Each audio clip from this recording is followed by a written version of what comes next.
Bismillahirrahmanirrahim. Assalamualaikum warahmatullahi wabarakatuh. Alhamdulillahirabbil alamin wassalatu wassalamu ala asyrofil anbiya'i wal mursalin wa ala alihi wa sahbihi ajmain. Pada yang kami hormati Bapak Koko SPD MMPD selaku Kepala Sekolah SMP Negeri 4 Adiwarna. Pada yang kami hormati pula seluruh Dewan Guru serta staf kader tata usaha SMP Negeri 4 Adiwarna yang berbahagia pula. Pertama-tama marilah kita panjatkan puja dan puji syukur kehadirat Allah Subhanahu wa taala yang telah melimpahkan begitu banyak nikmat kepada kita, terutama nikmat sehat, nikmat sempat, sehingga pada siang ini kita semua berkumpul di ruang ini dalam rangka mengikuti kegiatan PMO level sekolah program sekolah penggerak angkatan kedua SMP Negeri 4 Adiwarna. Salawat dan salam semoga tetap tercurahkan pada junjungan kita Nabi besar Muhammad Sallallahu Alaihi Wasallam, yang insya Allah syafaatnya akan kita nantikan di yaumil akhir. Amin.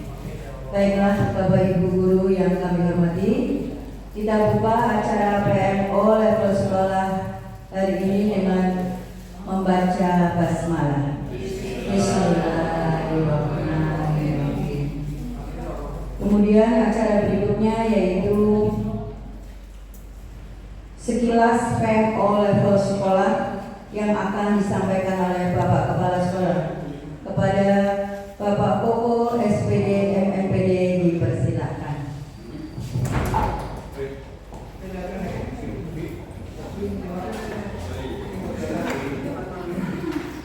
Terima kasih. Assalamualaikum warahmatullahi wabarakatuh.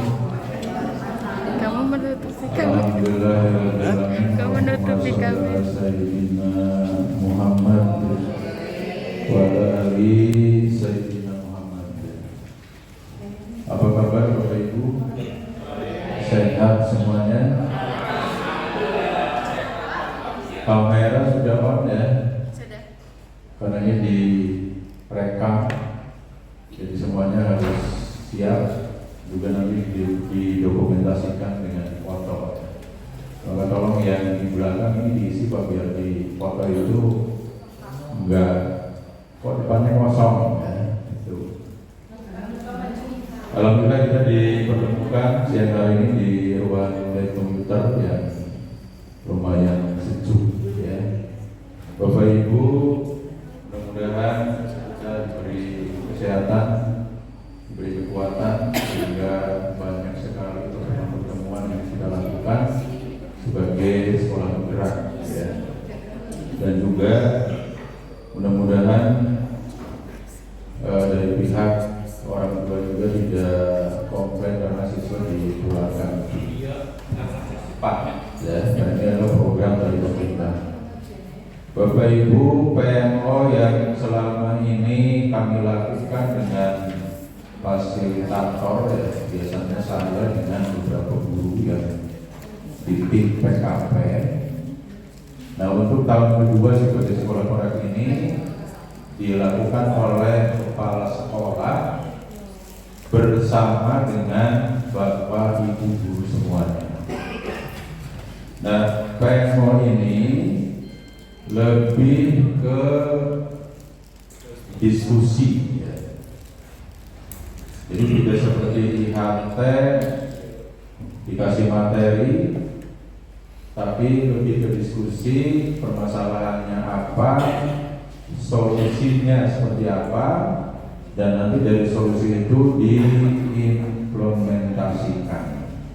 Itu poin intinya seperti itu ya.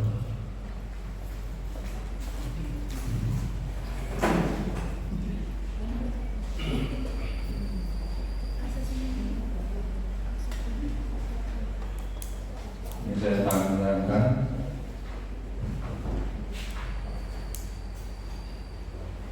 Kok hilang?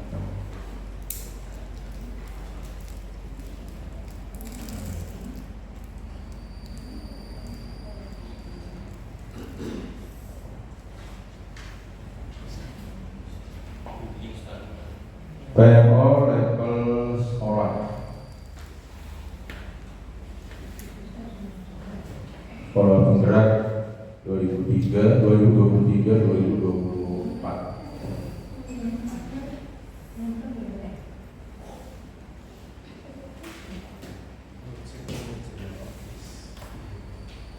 Bisa di ini kan? Disampirkan.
Oke, Bapak Ibu, kita lanjutkan. Gambaran umum PMO level sekolah. PMO level sekolah berproses melalui 4 tahap. Yang pertama adalah refleksi pembelajaran berbasis peserta didik. Ini refleksi pembelajaran berbasis peserta didik, sehingga di awal pertemuan sekolah hanya fokus pada sejumlah permasalahan. Nanti kita akan sampai ke topik yang kita bahas hari ini. Kemudian yang kedua, sekolah menemukan akar masalah. Sekolah menyepakati akar masalah yang dianggap prioritas untuk diselesaikan di akhir diskusi. Ini nanti masalah berdasarkan juga kepada rapot pendidikan yang harus diselesaikan, dibenahi dan ditindaklanjuti sehingga ada peningkatan di rapot pendidikan. Yang ketiga, sekolah menyepakati solusi. Kemudian yang keempat, sekolah melakukan implementasi. Jadi nanti kalau ada masalah apa terhadap topik yang kita bahas hari ini, solusinya bagaimana, kemudian dari solusi itu diimplementasikan.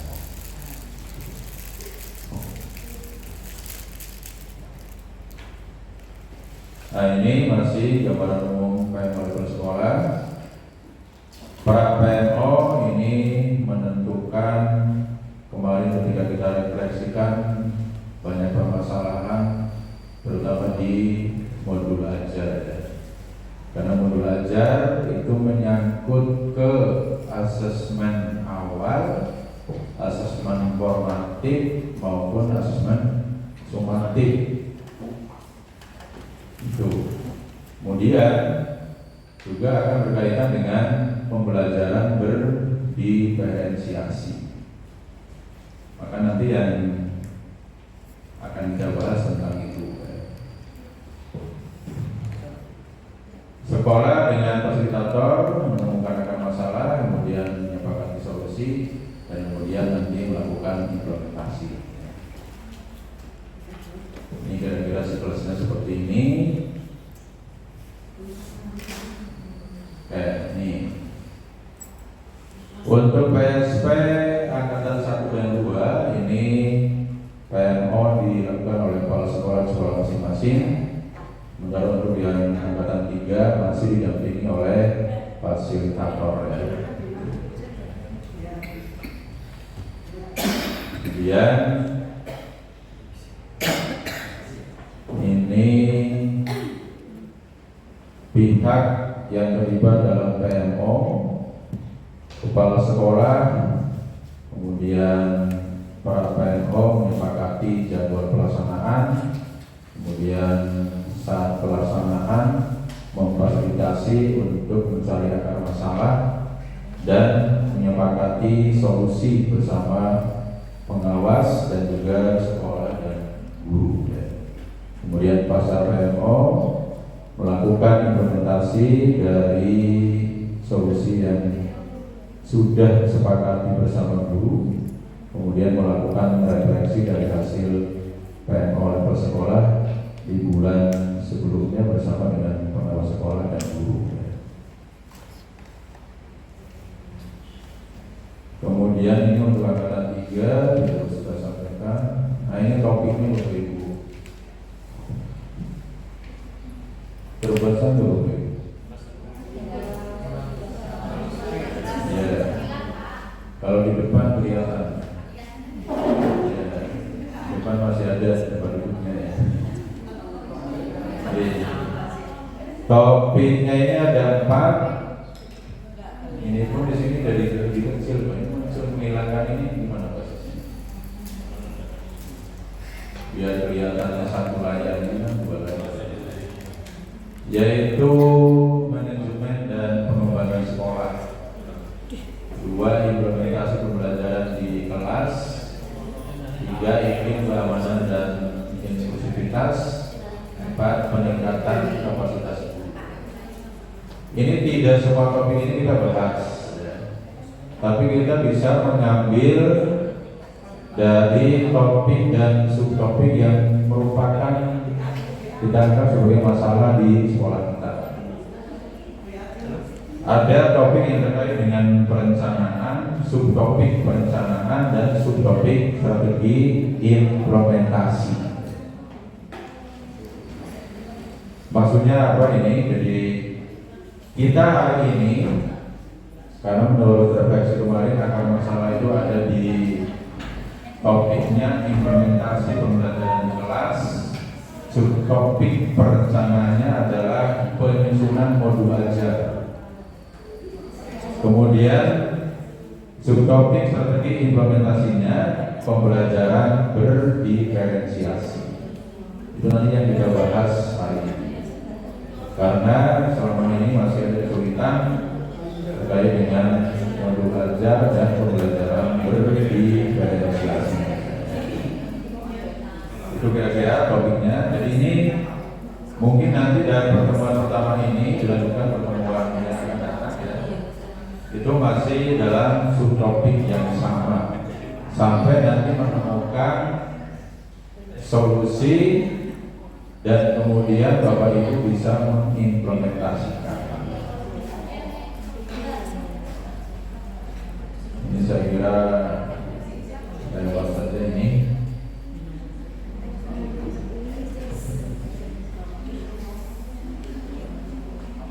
Kemudian pertanyaan pemandu tahapan PMO level sekolah. Ini refleksi pembelajaran berbasis peserta didik ya. Ini di sini muncul raport pendidikan. Jadi raport pendidikan yang sudah kita miliki itu menjadi dasar masalah yang harus kita selesaikan. Nanti kita akan masuk ke rapor itu kira-kira yang harus diselesaikan itu bagian mana dan apa hubungannya dengan modul ajar. Ini singkat saja, berapa menit ini durasinya?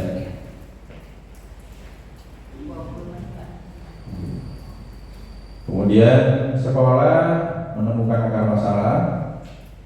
Tadi sudah kita ditemukan topiknya dari akar masalahnya adalah di raport itu numerasi yang masih merah ya. Kemudian sekolah menyepakati solusi, nanti kita solusinya seperti apa. Kemudian sekolah melakukan implementasi. Itu kira-kira pertanyaan pemandu memandu tahapan PNO level sekolah. Kemudian ini saya kira lewat saja ini untuk angkatan 3. Nah ini Bapak Ibu, untuk PNO level sekolah kita setahun itu 6 kali ya, makanya jangan bosan-bosan kalau misalkan PNO lagi. Ini Agustus pertama, Oktober ada lagi, Desember, Februari, April, dan Juni.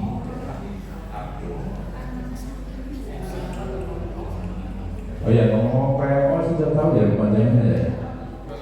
Sudah ya? Sudah tahu ya?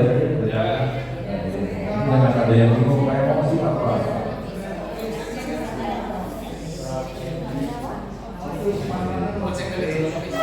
Kita lewati. Nah gini, itu kira-kira sekilas tentang PNO level sekolah Bapak Ibu. Dan ini kenapa kita dokumentasikan, ada foto, ada video ya, karena nanti harus ada laporan kegiatan ini di SIM PKB saya kepala sekolah. Tuh.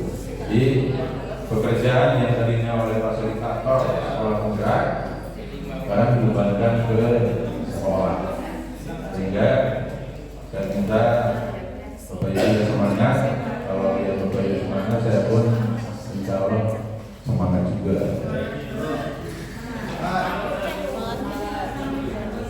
Saya kira ini terkait dengan cara singkat PNO level sekolah, dan ini adalah awalan ya, mudah-mudahan diberikan keberkahan oleh Allah Subhanahu wa Ta'ala. Saya kira ini aja sementara terkait dengan sekilas tentang PNO level sekolah. Terima kasih. Biar nanti waktunya cukup ya. Assalamualaikum warahmatullahi wabarakatuh.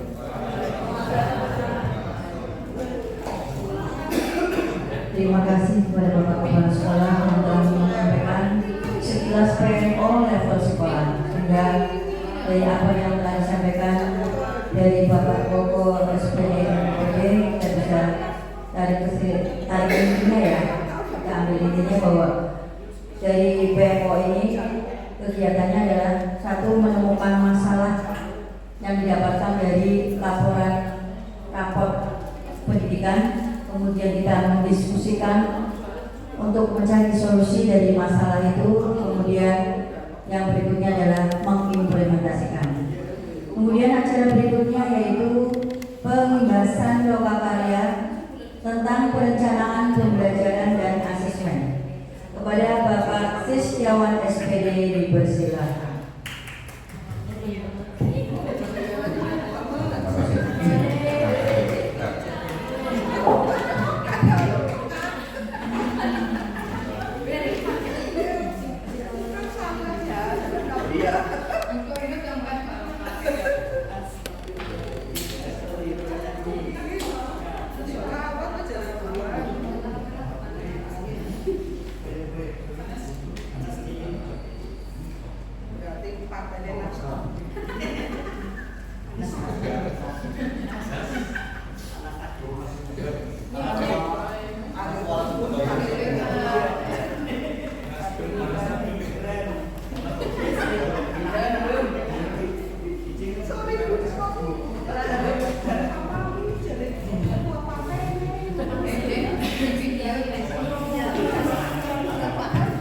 Bismillahirrahmanirrahim. Assalamualaikum warahmatullahi wabarakatuh.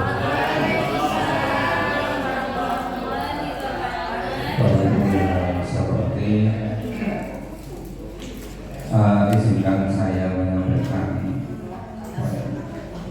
hasil dari beberapa karya kemarin tanggal 12 Agustus di SMK 2 Adipura.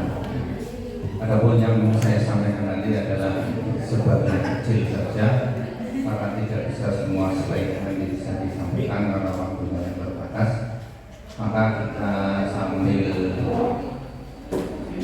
mengikuti nanti Bapak Ibu guru supaya tidak ngantuk, kalau sudah siap tapi silir-silir bukan ngantuk nanti bisa kerja bareng.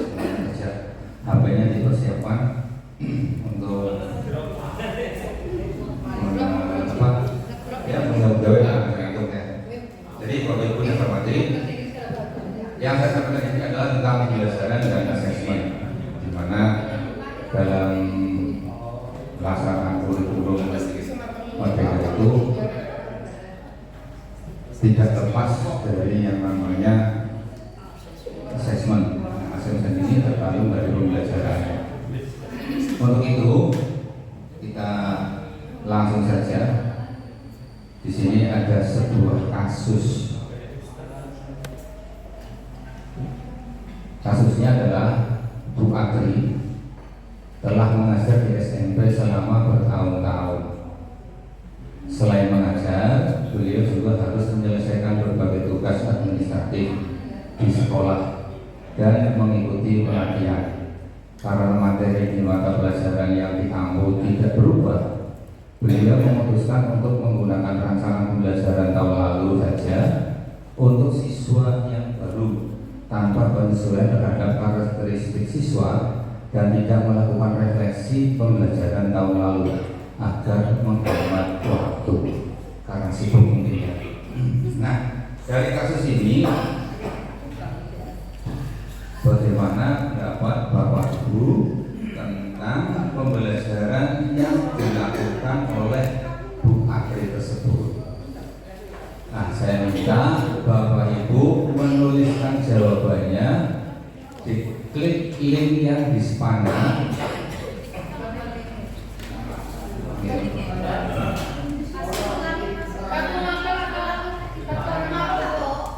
Semuanya saja, kalian semuanya saja. Ini kasusnya seperti ini. Nanti Bapak Ibu menuliskan pendapat Bapak Ibu terkait dengan Bu Atri ini. Oke. Nulisnya di mana? Di link yang saya bagikan di spana. Nanti untuk linknya Bapak Ibu klik tanda plus yang di bawah. Nanti akan muncul subjek. Subjek diisi nama panjenengan. Subjeknya diisi nama panjenengan. Kemudian bawahnya tuliskan pendapatnya.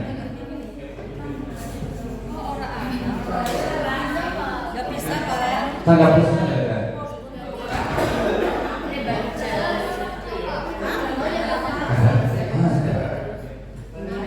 Ya, tanda plusnya, klik tanda plus, kemudian muncul subjek, subjeknya ditulis nama. Ya, iya plus bawahnya itu. Iya. Kemudian bawahnya ditulis pendapat jenengan tentang Bu Atri. Bagaimana Bu Atri sebetulnya itu? Apakah sudah tepat atau yang kurang apa atau bagaimana?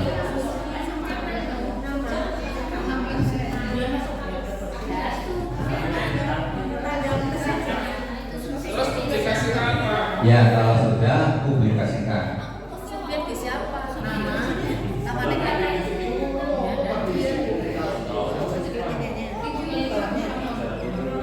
Ya.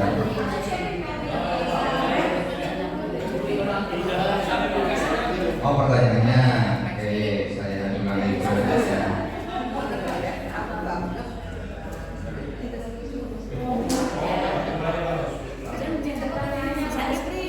Nah, lama pertanyaannya.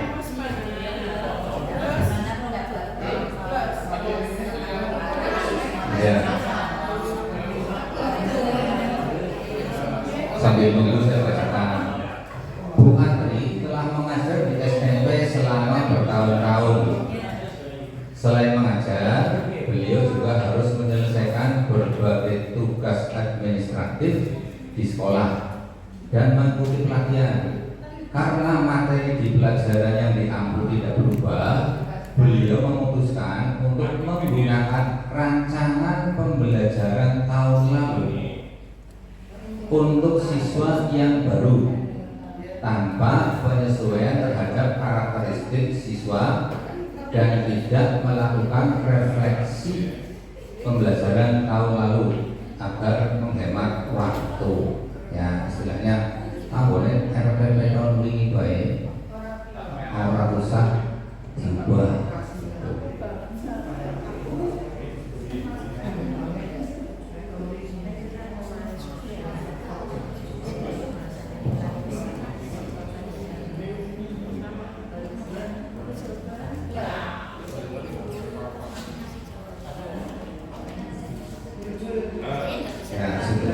juga yang mengirimkan pendapatnya.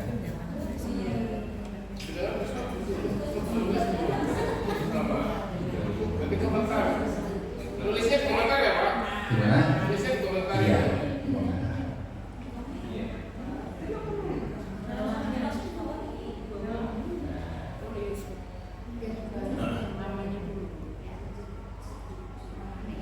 Kerujuan ini bagus.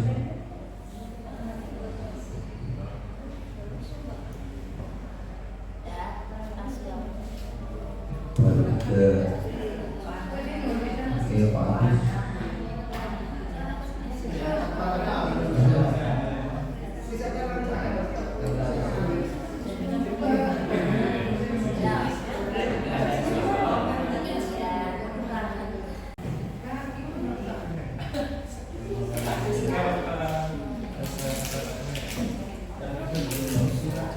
Sudah berapa? Sudah banyak yang masuk.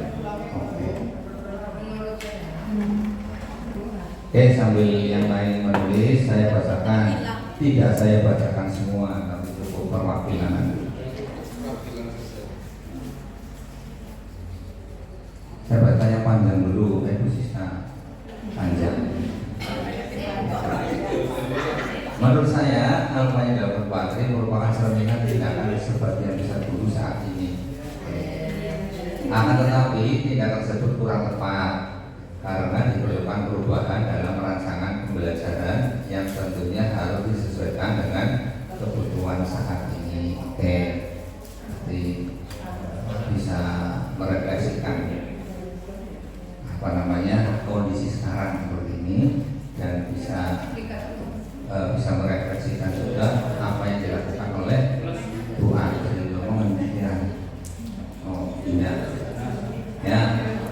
Yang kedua, yang pada bagi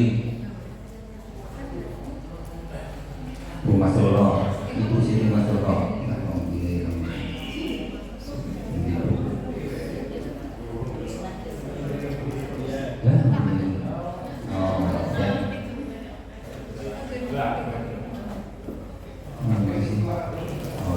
pendapat saya mengenai Bu Andri, seharusnya Bu Andri dalam membuat rancangan pembelajaran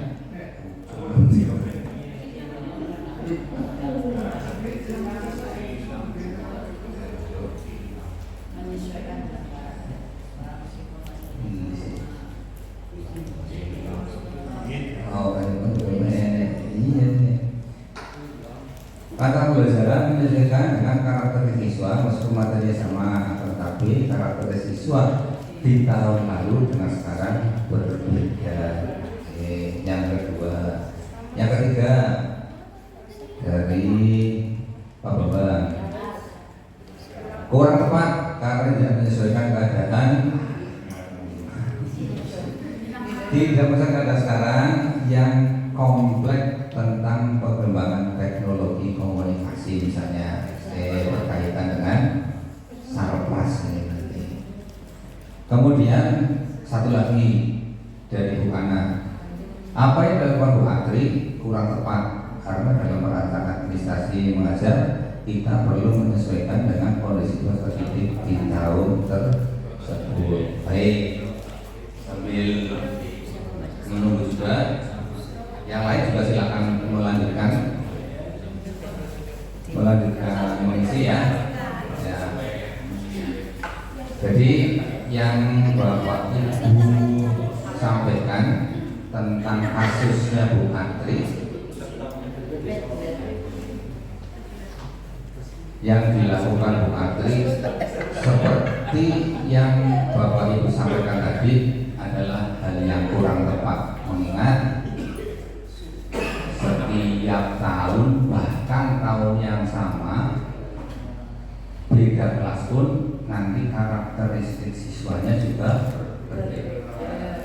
Maka karakteristik siswa itu bisa diketahui, yaitu kalau dalam kurikulum merdeka telah melakukan asesmen awal, baik asesmen yang kognitif maupun yang non kognitif. Dari asesmen ini kita akan tahu siswa yang kelas ini mayoritas seperti apa kebutuhannya,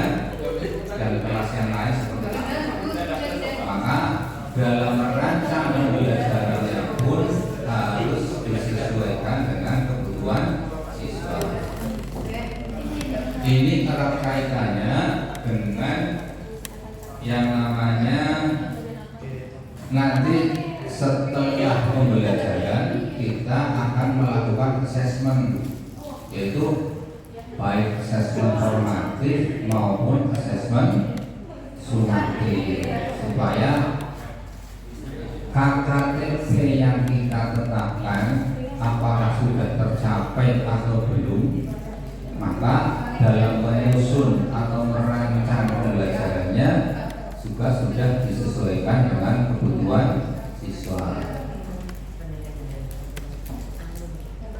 Oke, lanjutnya, apa saja yang perlu dipertimbangkan ketika merencanakan pembelajaran dan asesmen? Gak usah.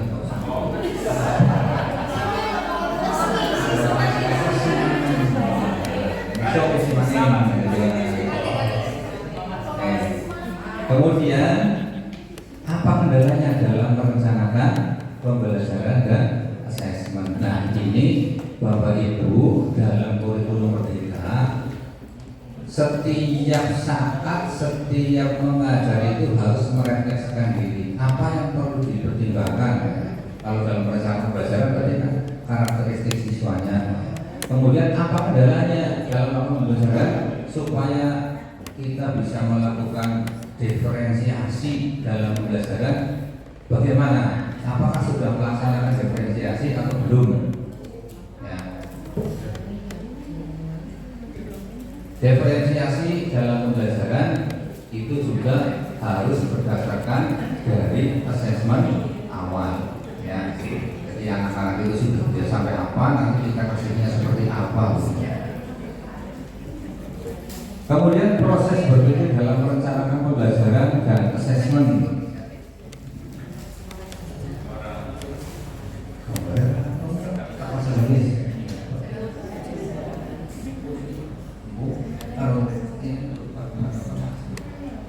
Yang pertama, dalam merencanakan pembelajaran dan asesmen yang harus diperhatikan adalah memahami CP. CP yang disampaikan dari kementerian seperti apa kita pahami. Dari CP itu nanti kita turunkan menjadi rumusan tujuan pembelajaran CP. Nah, dari rumusan tujuan pembelajarannya berarti kita urutkan sesuai dengan waktunya. Artinya tujuan pembelajaran ini akan diberikan kapan? Di semester 1, semester 2, atau semester 3, atau semester terakhir. Nah, susunan dari tujuan-tujuan pembelajaran ini yang disusun menjadi alur-alur, namanya menjadi ATP, alur tujuan pembelajaran. Oke. Kemudian setelah muncul dari CP menjadi TP dan disusun dalam ATP, kita bisa merencanakan pembelajaran dan asesmen. Pembelajaran ini mau saya berikan asesmen seperti apa. Untuk KKTP ini saya asesmennya nanti seperti apa. Itu bisa bisa disusun dengan rapi nantinya. Itu dalam merencanakan pembelajaran dan asesmen. Kemudian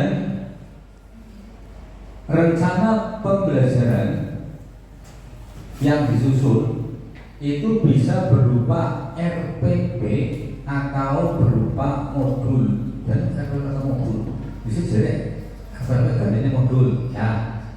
Untuk RPP itu rancangan pelaksanaan pembelajaran itu lebih simpel, sedangkan modul itu lebih kompleks.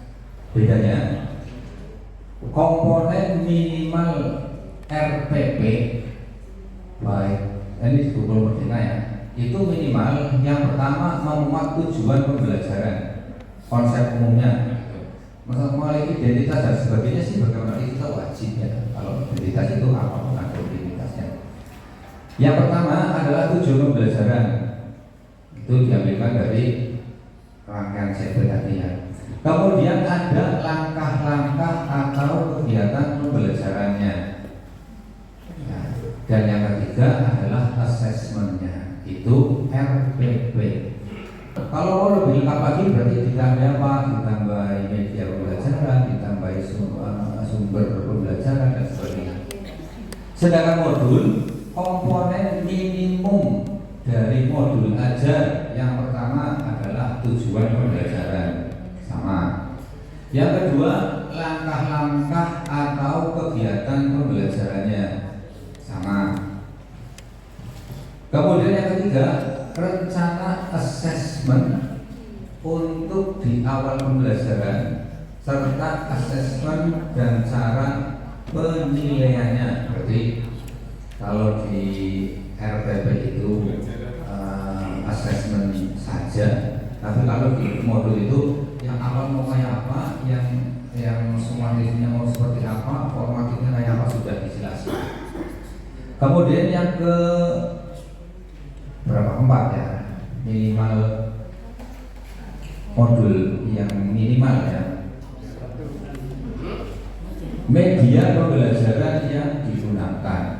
Jadi seperti kalau RPP tadi tidak mencantumkan media pembelajaran di modul itu, yang minimal saja harus ada. Tapi kalau di RPP boleh tidak ada media pembelajaran, yang penting minimal 3 itu ada, berarti sudah memenuhi syarat sebagai RPP. Nah, namun demikian supaya kita melaksanakan RPP itu lebih mudah ya, RPP-nya tidak RPP minimum.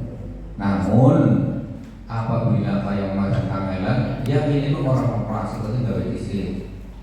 Ya. Sing dulu karena gitu ya, sampai sudah hari ini.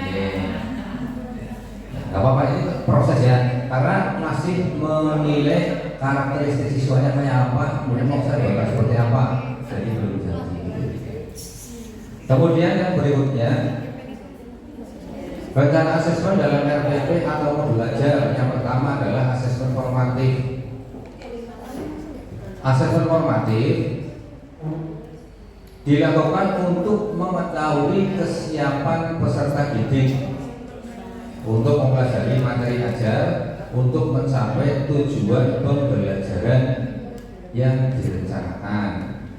Asesmen formatif dilakukan selama proses pembelajaran untuk mengetahui perkembangan peserta didik dan sekaligus pemberian umpan balik yang cepat.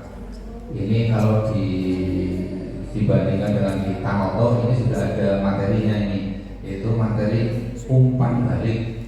Itu merupakan, ternyata di sini masuk dalam asesmen formatif. Kemudian asesmen sumatif. Asesmen sumatif dilakukan untuk memastikan ketercapaian keseluruhan tujuan pembelajaran. Ya, asesmen ini dilakukan pada akhir proses pembelajaran atau dapat juga dilakukan sekaligus untuk 2 atau lebih tujuan pembelajaran sesuai dengan pertimbangan pendidik dan kebijakan satuan pendidikan. Jadi 1 KKTP selesai, tes boleh, nanti nunggu 2 KKTP tersampaikan, tes boleh. Ya, berarti boleh 1, boleh.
Ini tahu. Kemudian ada miskonsepsi. Miskonsepsi itu adalah pandangan yang keliru tentang asesmen formatif, yaitu yang pertama, asesmen formatif digunakan untuk pelaporan hasil belajar. Itu keliru ya, bahwa asesmen formatif digunakan untuk mengukur kemajuan belajar dan merefleksi pembelajaran guru ya. Asesmen formatif harus menggunakan rubrik dan berbentuk tes tulis, tidak harus ya. Kemudian asesmen formatif harus menggunakan seluruh bentuk instrumen dalam satu tujuan pembelajaran, juga tidak demikian ya. Artinya begini, bahwa asesmen formatif digunakan untuk mengevaluasi proses pembelajaran dan mengetahui kebutuhan belajar peserta didik yang selanjutnya. Yang kedua, asesmen formatif dapat menggunakan berbagai bentuk instrumen dan teknik, panangurus oleh, observasi oleh, wawancara oleh, tidak terpancang harus tes tertulis. Kemudian tes formatif tidak harus menggunakan seluruh bentuk instrumen. Instrumen tes misalnya ada angket, ada observasi, ada rubrik dan sebagainya, tidak harus digunakan semua. Pilih salah satu saja yang kira-kira memungkinkan. Kemudian tentang asesmen sumatif, bahwa persepsi yang keliru adalah biasanya menyatakan asesmen sumatif harus berbentuk tes tertulis. Itu keliru, bahwa asesmen sumatif bisa berbentuk tes lisan, bisa berbentuk tes project, bisa berbentuk tes yang lain, tidak harus tes nulis mengerjakan soal, tidak. Kemudian asesmen sumatif harus dilaksanakan dalam kurun waktu yang sempit, misalnya jam dan hari, TS, UAS dan sebagainya. Tidak harus seperti itu.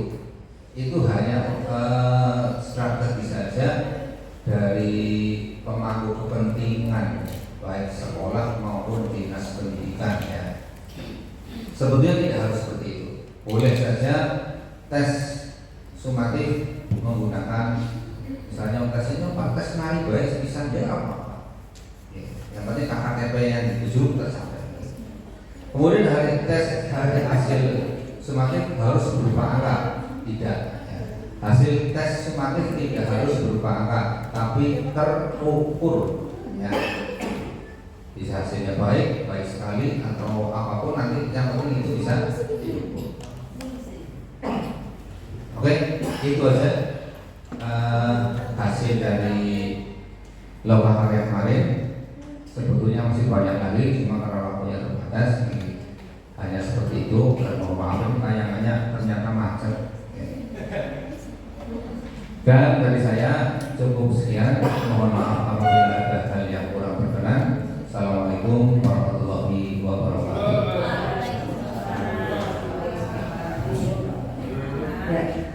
Materi berikutnya yaitu modul ajar yang akan disampaikan oleh Bapak Koko SPD MMPD. Pada Bapak Koko dipersilakan.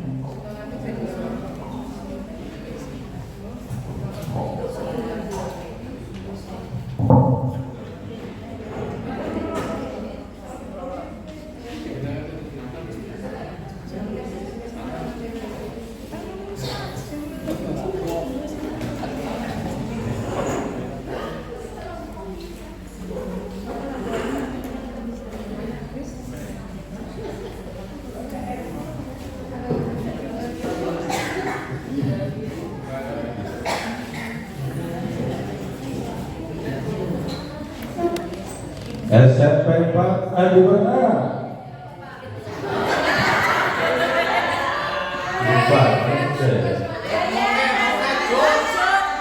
Pasti bisa, pasti jaya. Adiwana.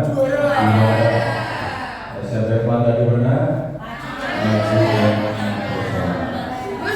Ulang ya Bapak Ibu. SMP 4 Adiwana. Pasti bisa, pasti jaya. SMP 4 tadi benar. SMP 4 tadi benar. Maju dan bersama. Terima kasih. Saya kira belum lapar nih Bapak Ibu, bisa makan dulu makannya nanti. Terima kasih kepada yang hari ini syukuran jadi disponsori oleh teman-teman ke-3K yang kebetulan makan siang. Kemudian diberkati oleh Subhanahu. Bapak Ibu, sebelum nanti saya tidak akan menayangkan materi belajar. Kalau menayangkan itu namanya berarti IHT, ya. Tapi saya lebih banyak bertanya karena panjenengan sudah tahu. Nggak bisa jawab Pak, ya nanti pasti ada yang bisa. Sebelum masuk belajar, saya ke rapat pendidikan Bapak Ibu. Rapat pendidikan kita yang direkomendasikan untuk diperbaiki itu adalah pada kegiatan numerasi, pada komponen numerasi. Ini harus ada penyelesaian, sehingga kemudian harus ada langkah-langkah yang kita lakukan. Langkah-langkah itu tercermin di dalam perencanaan pembelajaran. Perencanaan pembelajaran berarti apa Bapak Ibu? RPP atau modul ajar. Sehingga tadi pas menyampaikan kurator itu karena alasan ini itu, kemudian mau pada Bu? Ini pada keluar. Nanti kalau keluar semua, bubar ya. Jadi saya minta Bapak Ibu agak ngecek lagi, karena ini sudah dibiayai oleh pemerintah. Sih kalau nggak sampai kan, percuma tidak melakukan ini. Kasihan juga ke-3K yang sudah syukuran. Jadi waktu sholat nanti kami sediakan dengan khawatir ya. Dan insya Allah nanti kalau cepat tersampaikan, cepat ada langkah-langkah penyelesaian, maka kemudian cepat istirahat ya, karena durasinya minimal itu 2 jam. Saya lanjutkan Bapak Ibu. Jadi dari permasalahan ini harus dicerminkan di dalam perencanaan pembelajaran. Di dalam apa? Berarti modul belajar dan atau RPP. Sekarang berarti yang modul belajar. Oleh karena itu, saya ingin bertanya, untuk mengawali membuat modul belajar, Bapak Ibu harus memahami apa dulu. Memori dulu ketika IHT, ketika ada kegiatan di PMR dan sebagainya ya, itu moga direfresh kembali, diingat-ingat sehingga kemudian muncul.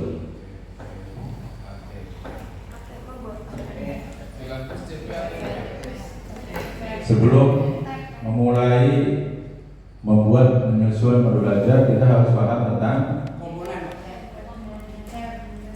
capaian pembelajaran. Dari capaian pembelajaran akan diturunkan ke tujuan pembelajaran. Tujuan pembelajaran yang mungkin masih acak-acakan kita susun sesuai dengan karakteristik CP dan materi di mapel itu menjadi ATP. Baru kemudian turun nanti menjadi modul ajar.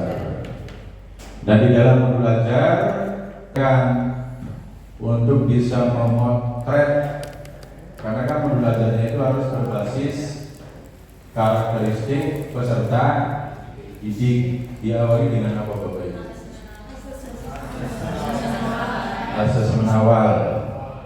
Asesmen awal itu ada berapa macam? Kognitif dan non-kognitif. Oke. Bapak Ibu sudah melakukan?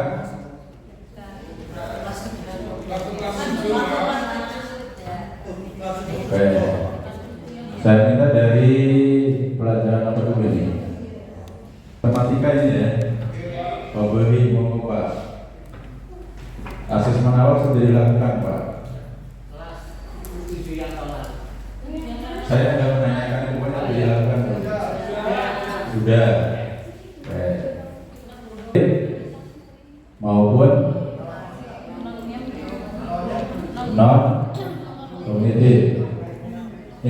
Pak, jadi apa adanya Pak, karena kan kita sedang mencari permasalahan, kemudian kita cari solusinya. Kognitifnya sudah, nolnya belum. Ketika kelas 7, kelas 8 belum. Padahal sudah hampir asesmen tengah semester. Oke. Pelajaran apa lagi sekarang?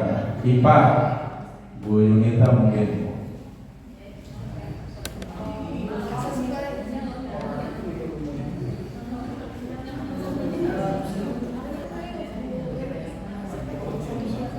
Kognitifnya sudah, nonnya belum. Pelajaran lain ada yang sudah? Non kognitifnya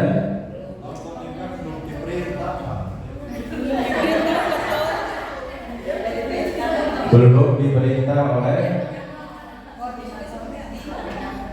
Padahal guru-guru merdeka itu kan sudah menyebutkan kita harus melakukan asesmen awal kognitif maupun non kognitif. Oke, kalau belum, kan berarti belum ya yang nonnya ya. Pertanyaan saya, apa sebabnya? Kenapa tidak dilakukan? Ini permasalahannya kenapa tidak dilakukan? Tidak bisa membuat soalnya atau seperti apa?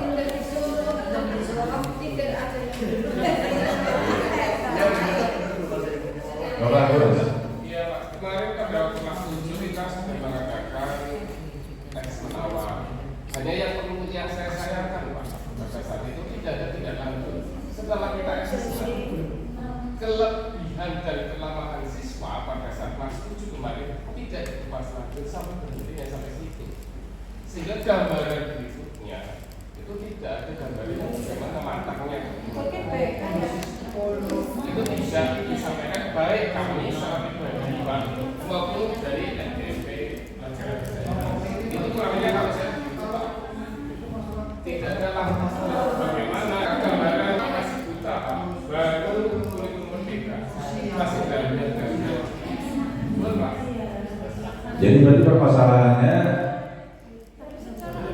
tidak tahu ada asesmen. Lah dulu kan kita IHT sudah disampaikan, lupa.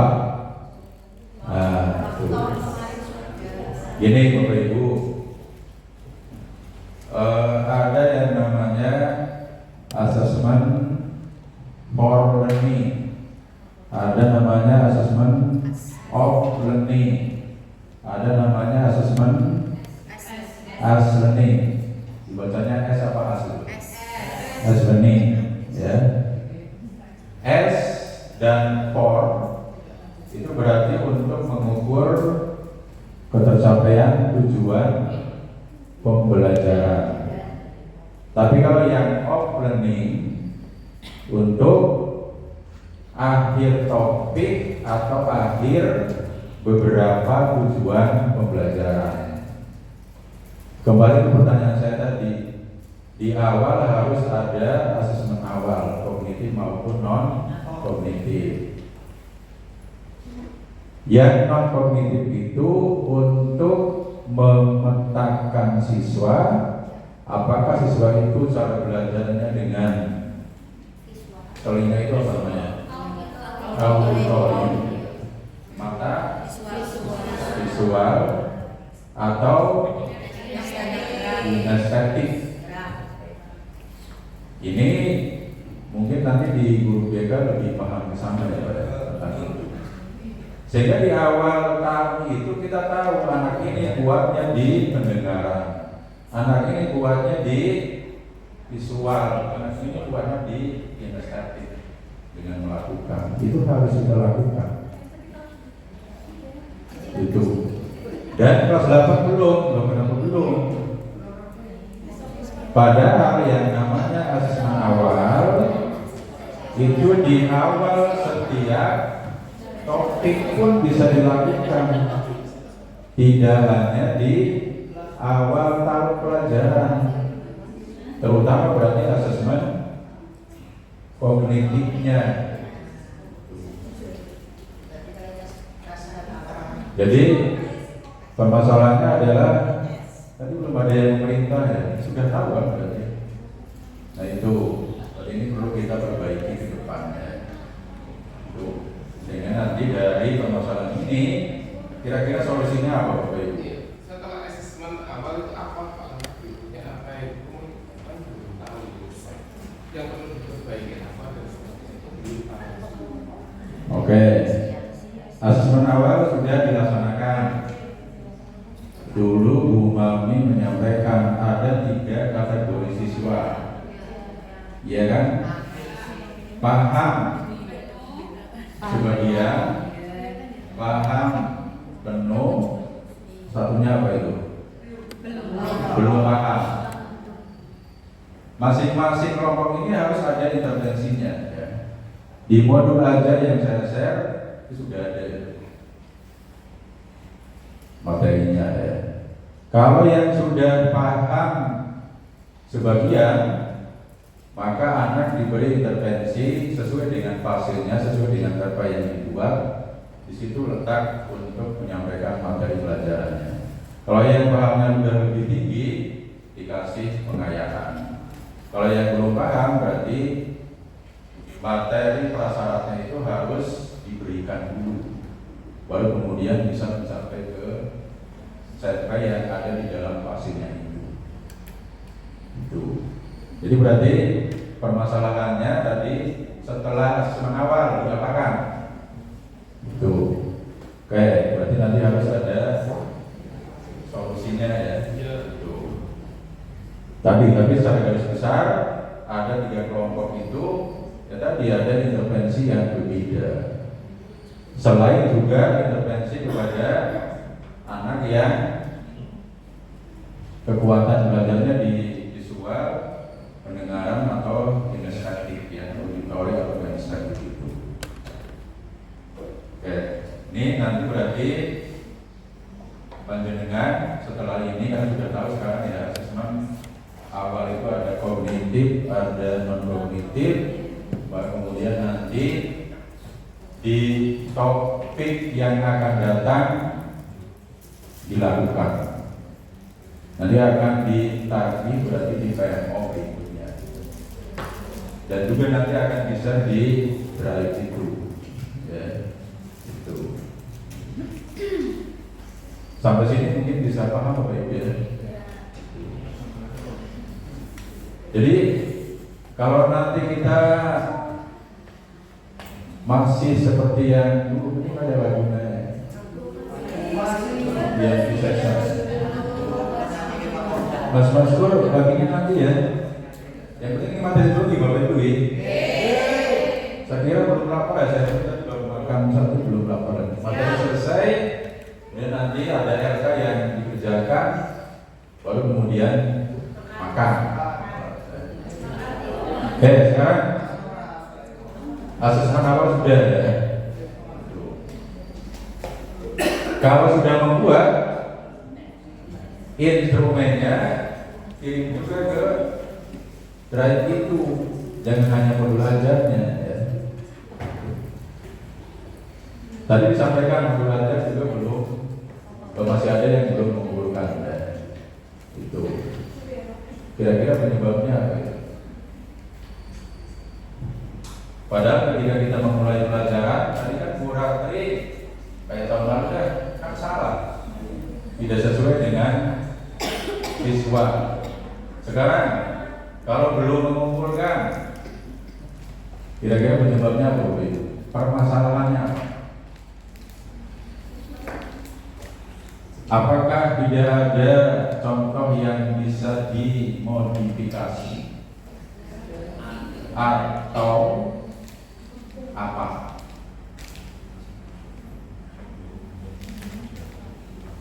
Kira-kira apa yang dimaksudkan?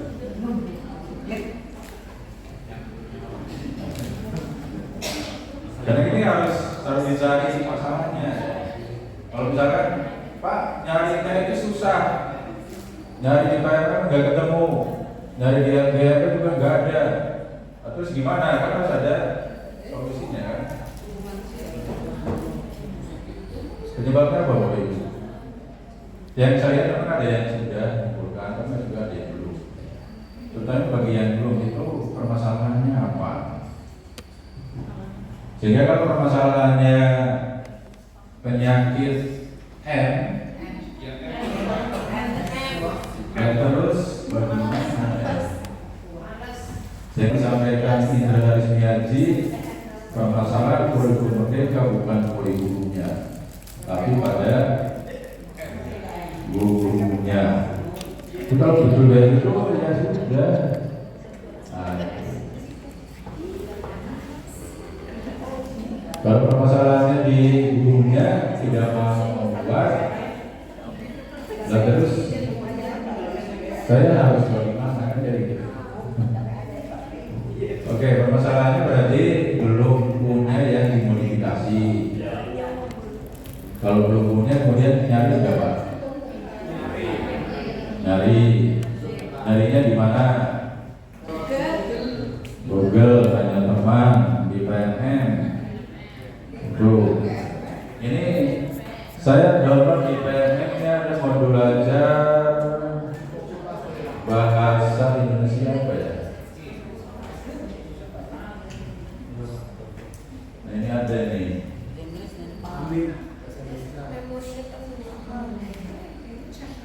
Indonesia kelas 8 ya.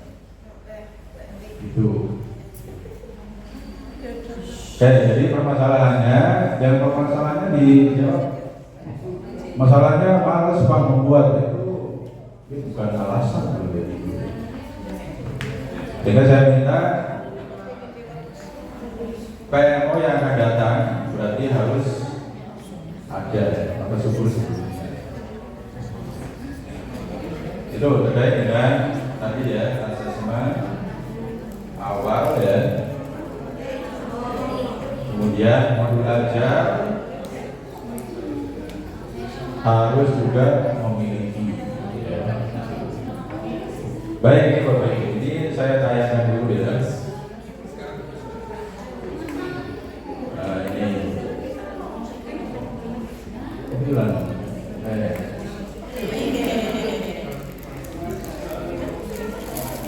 Ini apa nih? Ini Bapak Ibu. Jadi kenapa permasalahan ini kita ambil? Modul ajar itu kan di dalamnya ada asesmen awal. Otomatis berarti harus paham tentang asesmen awal. Baik yang kognitif, non kognitif, formatif maupun somatik. Ya.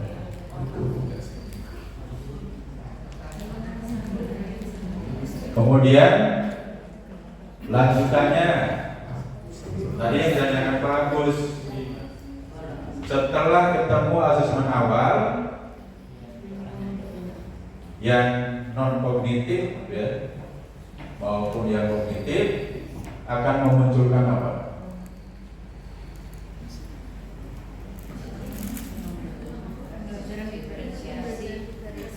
Pembelajaran terdiferensiasi atau berdiferensiasi. Ini juga harus dimunculkan di modul ajar. Pertanyaannya sekarang, sudah dilakukan? Belum. Karena modulnya 1. Yang ketiga yang pelatihan kemarin siapa ya? Bu Melinda sudah mencoba Bu pembelajaran berdiferensiasi. Belum. Baik, kalau belum, permasalahannya apa kira-kira?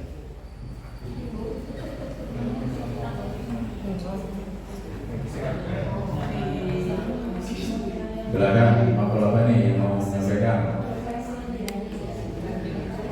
Pembelajaran berdiferensiasi belum dilakukan. Permasalahannya mengapa?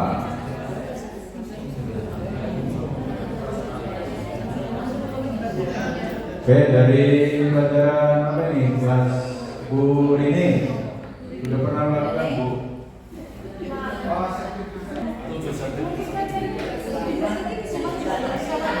Enggak, ini mungkin saya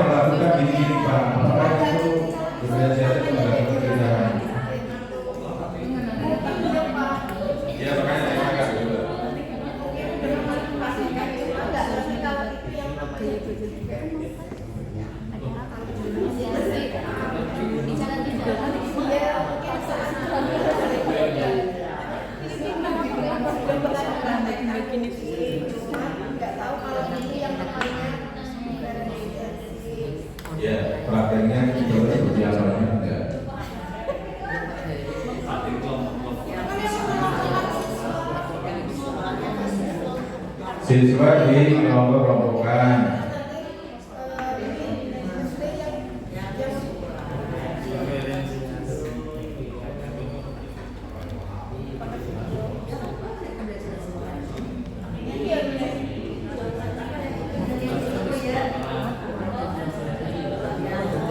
Maupun yang lain ada yang pernah?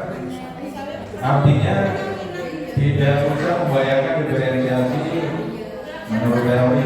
Mungkin saya kayak gini Pak, apakah itu kategori diferensiasi? Dia mau praksis. Iya Pak, biar di kamera.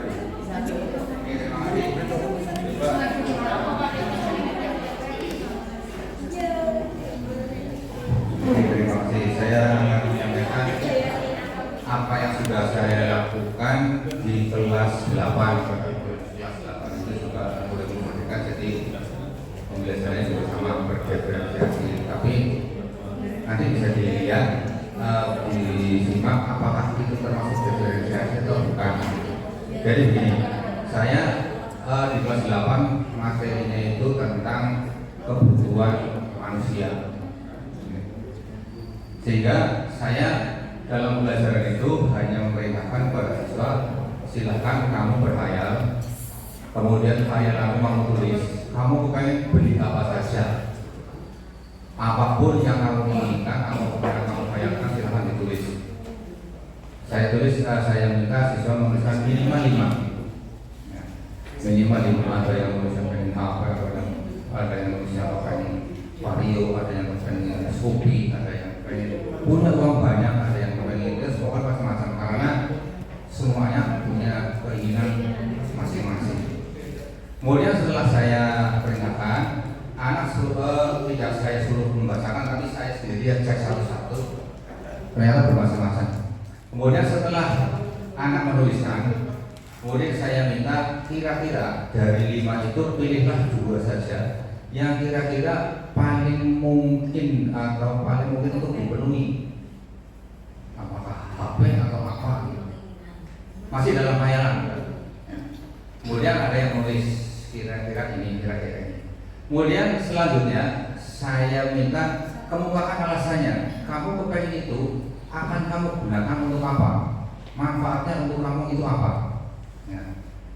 Jadi setiap anak itu sudah punya khayalan sendiri, punya pemikiran sendiri, jadi dari yang sama. Ya. Setelah tidak yang sama seperti itu, manfaatnya pun ada yang nulisnya, yang namanya anak-anak ya, mau jalan-jalan. Nah setelah itu sudah dituliskan, dijelaskan, kemudian saya baru masuk pada materinya, yaitu prioritas kebutuhan manusia. Jadi dari khayalan itu mana yang termasuk kebutuhan dan mana yang termasuk keinginan. Nah, di sini materinya sudah masuk, jadi anak bisa membedakan mana itu kebutuhan, mana itu keinginan sesuai dengan kondisinya masing-masing. Dan kesimpulannya anak nanti saya minta untuk menuliskan lagi, coba kebutuhanmu selama seminggu itu apa saja, kemudian prioritaskan yang paling mendesak untuk dipenuhi yang mana dulu, diurutkan. Kemudian anak menuliskan tetap di buku tugas berlanjut seperti itu. Jadi untuk materi tentang kebutuhan manusia saya sampaikan kurang lebih 3 kali pertemuan dengan cara seperti itu. Dan anak sudah tahu sendiri kalau yang kebutuhan itu yang seperti apa, yang keinginan seperti apa. Materinya saya suruh mencari. Kalau misalnya di rumah ya silakan tanya Google, saya tanya AI, tanya apa, bahasa buku dan sebagainya seperti itu. Demikian. Produknya apa? Produknya adalah tugas itu tadi, prioritas kebutuhan manusia, kan bukan prioritas kebutuhan manusia, prioritas kebutuhan saya sehari-hari. Berarti apa yang yang dihasilkan oleh siswa, kebutuhan saya sehari dalam seminggu ini sesuai dengan prioritas.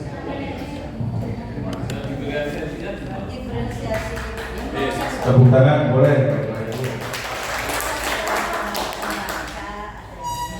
Ada yang mau berkomentar, Bapak Ibu, yang disampaikan Pak Sis? Apakah Saya ingatkan diferensiasi itu diferensiasi konten, proses, dan produk. Ya. Silakan siapa yang akan berkomentar.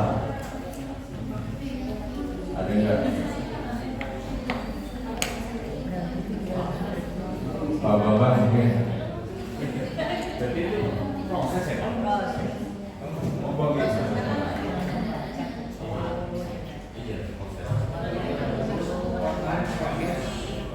Ada Bapak Ibu? Oke. Pak, kasih Pak dulu. Oke. Kalau mendengarkan apa yang Pak diceritakan itu kan mungkin hasil dari khayalan siswa, khayalan yang ditulis, kemudian siswa nantinya akan bisa mengetahui yang diinginkan adalah mana yang kebutuhan, mana yang keinginan. Itu berarti berawal dari khayalan. Tapi kalau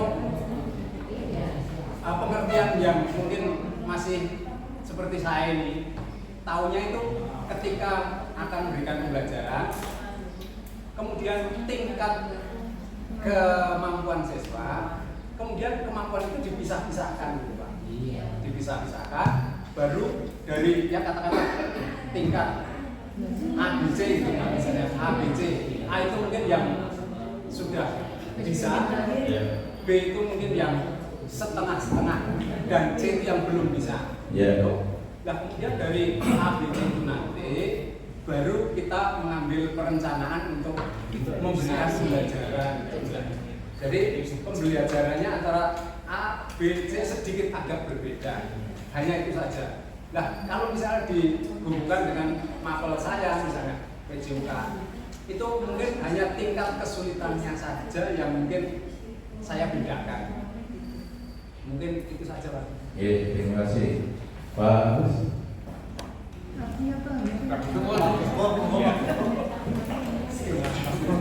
Assalamualaikum warahmatullahi wabarakatuh.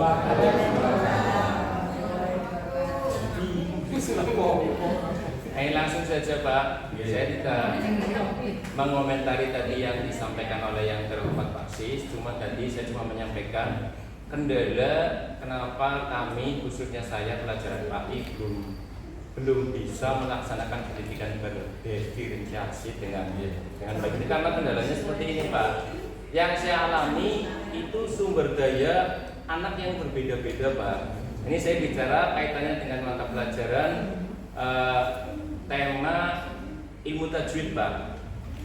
Awalnya saya mempetakan anak, saya absen di kelas ini siapa yang sudah tamat MDTA seperti itu. Beberapa anak aco, saya catat. Kemudian siapa yang sudah tamat TPQ seperti itu, saya catat lagi. Kemudian yang ketiga, siapa yang tamat TPQ dan tamat MJTU, saya catat lagi. Kemudian yang kedua, siapa anak di sini yang sama sekali belum bisa membaca huruf Arab, saya catat lagi. Dan ternyata hampir di tiap kelas itu memang ada Pak. Nah seperti itu kendalanya. Kemudian saya petakan Pak. Iya, berarti ini kan berproses ya Pak. Saya petakan, kemudian saya petakan. Setelah saya petakan, kemudian saya memberikan materi juga dengan kemampuan anak yang berbeda-beda. Akhirnya saya juga menyampaikan materinya dengan cara yang berbeda-beda pula Pak. Walaupun sampai saat ini memang belum maksimal Pak. Jadi mungkin berproses itu Pak. Tepuk tangan Pak Agus dan Pak Rasman. Baik, terima kasih. Saya menanggapi yang disampaikan Pak Agus ya. Kan tadi dari asesmen awal ada 3 kelompok anak minimal ya, kan minimal itu boleh lebih. Dan dari Pak Agus menyampaikan ada yang sudah bisa membaca, ilmu tajwidnya sudah bisa juga ya. Ini yang sudah lulus dan lain sebagainya tadi. Itu kalau menurut saya gitu pun sudah kategori diferensiasi juga. Artinya dengan kelompok anak yang berbeda-beda melakukan perlakuan yang berbeda ya, yang kemudian nanti berarti hasil akhirnya pun bisa berbeda. Makanya anak yang mungkin belum bisa baca Quran kan tidak mungkin akan dinilai sama dengan anak yang sudah pandai kan kayak gitu. Yang penting syarat minimalnya sudah terpenuhi kan kayak gitu. Sehingga di dalam KKTP itu kan muncul deskripsi. KKTP sekarang kan tidak berupa angka bulat kan, tapi ada angkanya boleh, tapi ada deskripsinya yang menjelaskan tentang kompetensi yang dilakukan dialami oleh si anak itu. Jadi kayak gitu boleh bagus, itu sudah menurut saya termasuk juga berdiferensiasi. Ya. Kemudian tadi yang disampaikan oleh Pak Sifat juga menurut saya sudah masuk Pak, dengan mengelompokkan dan nanti hasilnya juga dibedakan ya di pelajaran olahraga bisa juga. Kemudian yang disampaikan Pak Sis ini menurut saya itu ada di kegiatan diferensiasi, ada di prosesnya ya. Sudah masuk kategori itu. Memang Bapak Ibu saya pun menyadari bahwa untuk melakukan pembelajaran berdiferensiasi tidak mudah. Tidak mudah bukan berarti tidak mencoba, tapi harus mencoba melakukan. Sehingga tadi kan saya ingin pendapat penjenengan, saya kayak gini Pak, ini sudah masuk diferensiasi atau enggak? Jadi tidak harus membayangkan mungkin yang ribut-ribut begitu ya. Tapi kalau sudah dilakukan dengan dasar ini anaknya kayak gini, saya melakukannya ini, itu juga bisa disebut sebagai diferensiasi. Kalau secara teori memang ribet, susah, ya. Tapi mungkin dengan pemahaman jenengan dan kemudian mencoba melakukan, itu ya insya Allah kategorinya diferensiasi. Oke, jadi kesimpulannya ini berarti diferensiasi belum merasa dilakukan. Nah kemudian solusinya, penyebabnya apa? Penyebabnya adalah belum paham tentang konsep diferensiasi. Solusinya kita mulai mencoba untuk mempraktekkan dengan pemahaman yang panjenengan miliki, terapkan pada mapel masing-masing. Tidak ada yang salah. Yang salah adalah yang tidak mencoba melakukan. Kan kayak gitu loh. Ya kan, sholat subuh yang kunut dengan yang tidak kunut sama-sama benar ya kan? Yang salah yang tidak sholat subuh kan kayak gitu. Jadi saya minta ini nanti mulai mencoba ya, praktekkan, dan mungkin diawali dari rancangan RPP sederhana yang kemudian nanti dipraktekkan di kelas.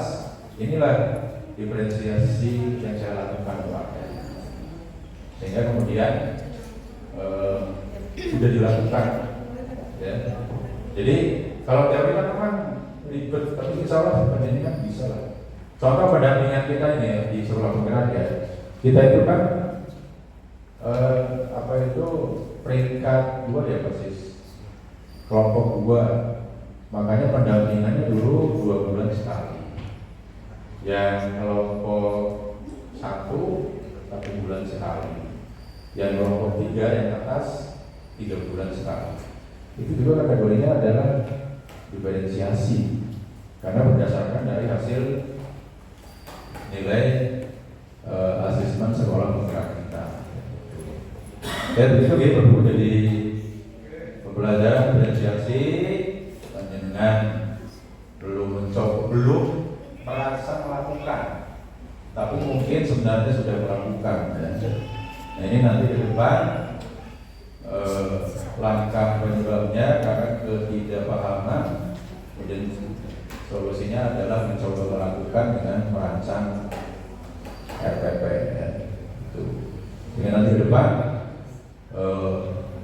saya menyiapkan ini beli HP baru Bapak Ibu. Tujuannya yang besar untuk mereka. Jadi nanti yang akan praktek diferensiasi direkam masuk ke YouTube. Makanya saya minta disediakan ini apa namanya, segitiganya apa namanya Pak? Tripodnya, kemudian Mbak Yusra suruh jadi operator. Tuh. Baik Bapak Ibu, jadi saya kira sudah ketemu solusinya seperti itu ya. Kemudian tadi yang berkaitan dengan yang disampaikan Pak Sis. Misalkan Bapak Ibu untuk menilai satu tujuan pembelajaran itu menggunakan tes apa? Misalkan ini adalah tujuan pembelajaran, sudah disampaikan materinya ke anak. Nah, satu TP itu ingin bandingkan ketahuan hasilnya. Anak ini udah paham atau belum? Itu namanya tesnya apa? Tes formatif. Ya. Kalau kemudian beberapa tujuan pembelajaran 1, 2, 3 atau di akhir topik asesmen sumatif, sehingga berarti asesmen sumatif itu bisa akhir topik beberapa tujuan pembelajaran dan bisa juga beberapa topik yang sudah selesai. Pertanyaan saya adalah ketika satu tujuan pembelajaran selesai, kedua selesai, ketiga selesai, kemudian diakumulasikan, berarti ada misalkan 3 topik materi, Bapak Ibu tidak usah melakukan tes sumatif lagi menjelang rapor, boleh tidak?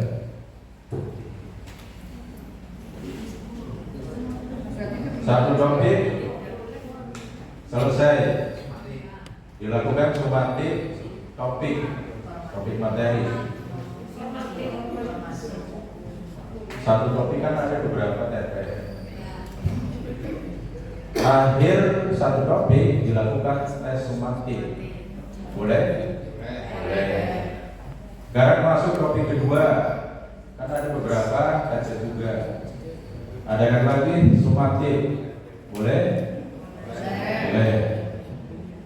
Topik ketiga dalam semester, adakan sumatif lagi. Boleh? Kemudian misalkan, Pak, saya tidak akan melaksanakan tes sumatif untuk persiapan pengisian rapor dalam akhir semester. Ada guru yang menolak seperti itu. Boleh nggak? Boleh? Boleh. Tapi dengan argumen dan bukti ini data ini sudah tercapai dengan asesmen formatif. Topik ini sudah tercapai anak ini dengan asesmen sumatif akhir topik. Boleh. Makanya yang namanya sumatif semester itu sebenarnya tidak usah ada ya nggak apa-apa. Ya. Gitu. Asal panjenengan sudah lengkap penilaiannya dari masing-masing TP, kemudian topik materi, dan punya data yang kuat untuk nanti akan dilaporkan menjadi nilai rapor. Boleh. Dan tidak harus dengan tes tertulis. Kembali ke tadi asesmen awal, yang kuatnya di pendengaran, yang kuatnya di visual atau kinestetik, mungkin tesnya dengan membuat gambar yang dia mampu di situ ya, atau apa. Jadi tidak harus tes tertulis. Sehingga di akhir kegiatan yang mampunya misalkan dengan membuat gambar, ya boleh. Makanya ini saya pernah menayangkan seperti ini ya.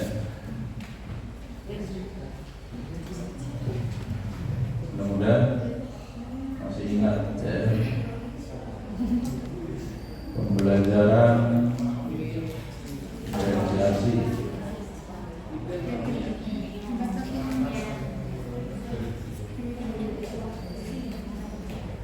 ini. Oh, yang lagi. Nah, itu. Diterjemahkan Pak Ubi. Terjemahannya apa Pak?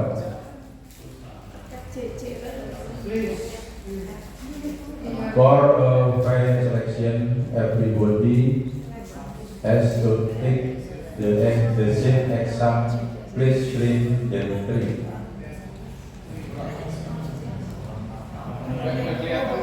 Artinya apa Pak? Untuk diadakan seleksi yang adil dan fair, setiap siswa harus melakukan tes yang sama. Silakan naik ke pohon itu.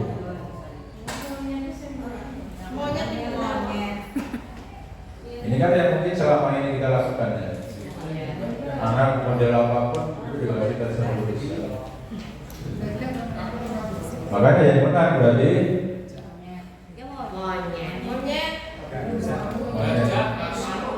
monyet apa burung? Kalau monyet kan ada proses dari bawah.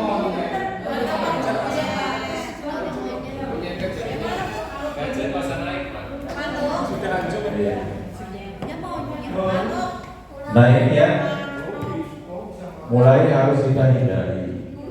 Makanya tadi di depan saya menyampaikan PMO materinya pembelajaran berbasis peserta didik. Konsep berbasis peserta didik itu ya tadi melayani kemampuan siswa dengan beragam macam-macam ini. Makanya kesabaran kita memang harus lebih ekstra. Saya paham dan saya pun memaklumi, memang kalau kita menghadapi siswa, ya rasa apa ya jengkel kita kan muncul ya. Ya itu harus kita kendalikan. Karena kalau enggak ya kita yang akan.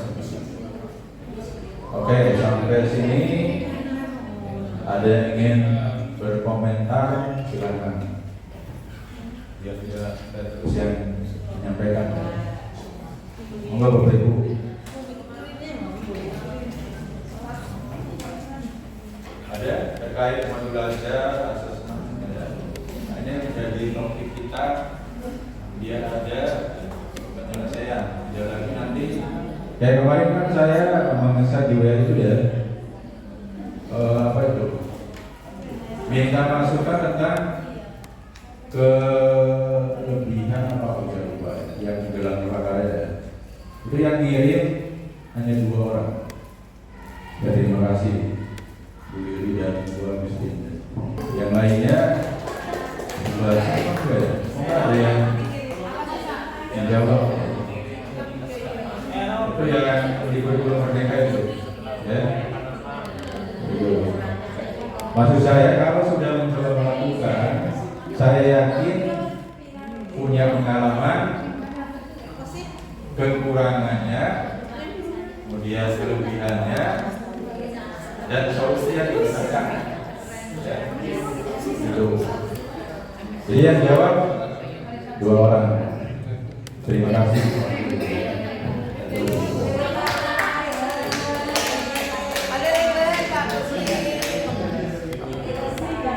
Ya ini yang tidak hadir siapa Bu? Tadi yang izin ke saya itu Bu Pak Amin ya, kontrol. Bu Mami kegiatan penggerak ya. Bu Putri ya izin juga saksi itu. Baik Pak, kemana Pak? Padahal ini kan kalau belajar kayak gini nanti ikut tes PPG, insya Allah lulus. Saya dengar Bapak Ibu waktu saya GTT ada pembinaan pengawas ya.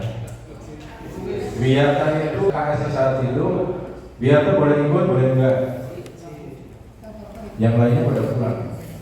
Saya nekat sendirian itu duduknya di depan lagi. Itu biasa bawa panas itu.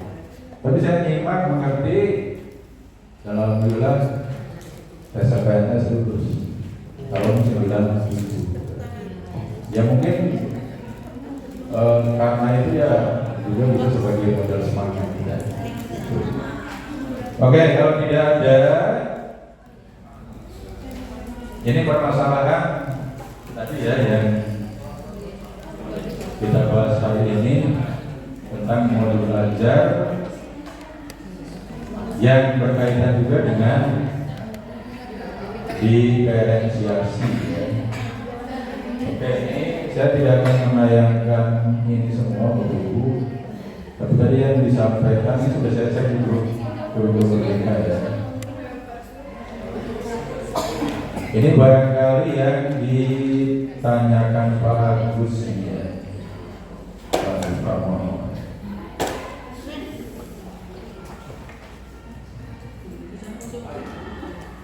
Tujuan asesmen diagnostik saat itu namanya diagnostik ya, kemudian berubah menjadi asesmen awal.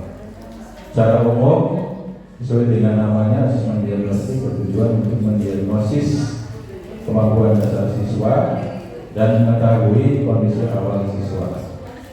Asesmen diagnostik sebagai terbagi menjadi asesmen diagnostik non kognitif dan asesmen diagnostik kognitif. Tujuan dari masing-masing asesmen diagnostik adalah sebagai berikut: non kognitif, mengetahui kesejahteraan psikologis dan sosial emosi siswa. Kemudian mengetahui aktivitas selama belajar di rumah, mengetahui kondisi keluarga siswa, mengetahui latar belakang pergaulan siswa, mengetahui gaya belajar, karakter serta minat siswa. Ini Bu Nurayati punya contoh soalnya ya, yang non kognitif itu bisa dipakai Bapak Ibu.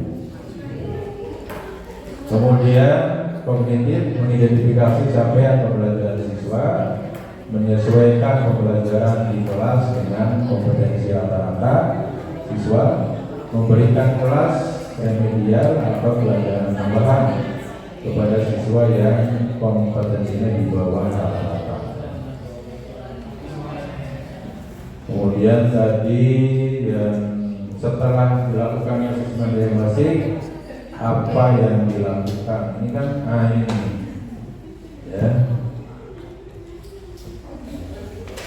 Contoh kegiatan tidak lanjut setelah adanya asesmen diagnostik kognitif ya. Lakukan pengolahan hasil asesmen, buat penilaian dengan kategori paham butuh, sebagian dan tidak paham. Hitung rata-rata kelas. Bagi siswa menjadi 3 kelompok. Siswa dengan nilai rata-rata kelas akan mengikuti pembelajaran dengan ATP sesuai vaksinnya. Ini yang rata-rata kelas ya. Siswa dengan nilai di bawah rata-rata kelas mengikuti pembelajaran dengan diberikan pendampingan pada kompetensi yang belum terpenuhi. Siswa dengan nilai di atas rata-rata mengikuti pembelajaran dengan pengayaan. Ini barangkali bisa menjawab pertanyaan Pak Agus Pramono. 3. Lakukan penilaian pembelajaran topik yang sudah diajarkan sebelum mulai topik pembelajaran baru. Ini tadi yang disebut dengan asesmen sumatif akhir topik ya itu. Karena untuk yang asesmen formatif fungsinya lebih kepada menilai proses pembelajarannya ya. Itu. Ulangi proses yang keempat, ulangi proses diagnosis ini dengan melakukan asesmen formatif dengan bentuk dan strategi yang variatif sampai siswa mencapai tingkat kompetensi yang diharapkan. Nah ini kira-kira Bapak Ibu untuk tadi pertanyaan-pertanyaan yang muncul kira-kira seperti itu.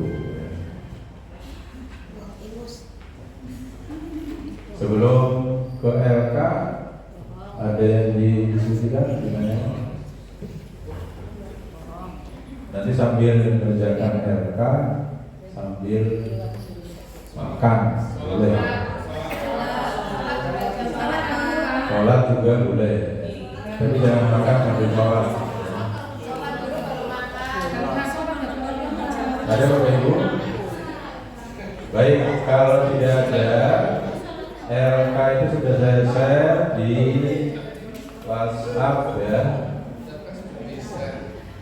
Udah dibuka Bapak Ibu?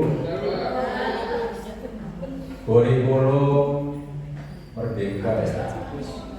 Saya nggak ada nanti malam Pak. Nah itu, ini ada 2 RK ini. Ini nanti dikerjakan per mapel. Per mapel. Nah ini ya. Nanti dikirim hasilnya ke link drive yang sudah disiapkan. Oke. Untuk lembar kerja informasi konsep, mapel apa, nama pesertanya berarti nanti di kelompok mapelnya ya. Pengetahuan atau pengalaman baru apa yang saya dapatkan setelah menyimak video mengenai modul ajar di PNM. Ini sudah dipelajari di dulu dengan kebutuhan dan karakteristik murid. Kemudian apa hal baru yang berbeda dari yang saya pahami dengan yang sudah saya lakukan di kelas. Ini LK pertama ya. LK keduanya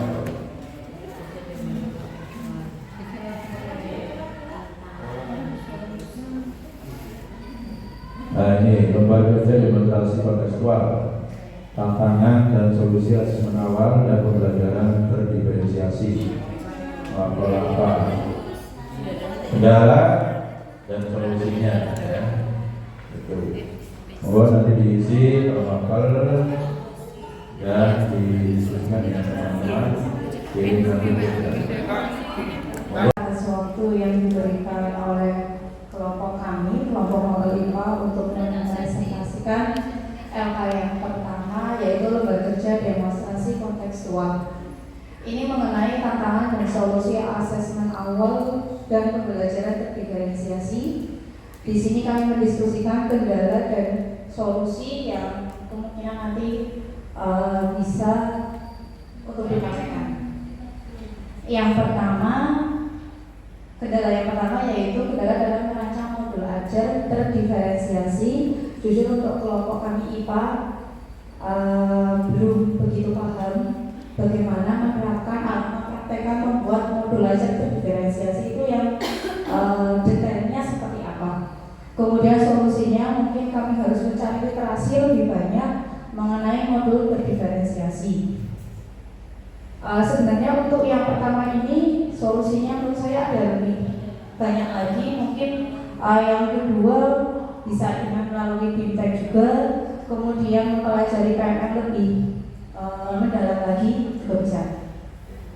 Kemudian kendala yang kedua yaitu penyesuaian kebutuhan belajar siswa yang berbeda-beda. Menurut kami ini juga susah untuk dipraktekkan karena satu kelas itu kan siswa jumlahnya 32, itu dengan kebutuhan belajar yang berbeda-beda, menurut kami susah untuk mengelompokkannya seperti itu. Kemudian solusinya mungkin dengan memetakan siswa sesuai dengan kebutuhan belajarnya. Ini terkait dengan tadi asesmen non kognitif ya. Karena kebetulan kami juga kemarin belum melaksanakan asesmen non kognitif, jadi menurut kami susah untuk memetakannya. Kemudian yang ketiga, keterbatasan sumber daya. Ini keterbatasan sumber daya dari kami pribadi, yaitu solusinya untuk mengikuti kegiatan BIMTEK dan mempelajari PNM. Yang keempat, kendala dalam pengujian dan evaluasi. Kaitannya dengan kebutuhan dan gaya belajar siswa yang berbeda-beda, otomatis dalam menentukan asesmennya juga menurut kami akan lebih baik dibedakan. Jadi asesmen untuk tingkat penguasaan siswa yang gaya belajarnya seperti apa, nanti pengujiannya melalui apa gitu.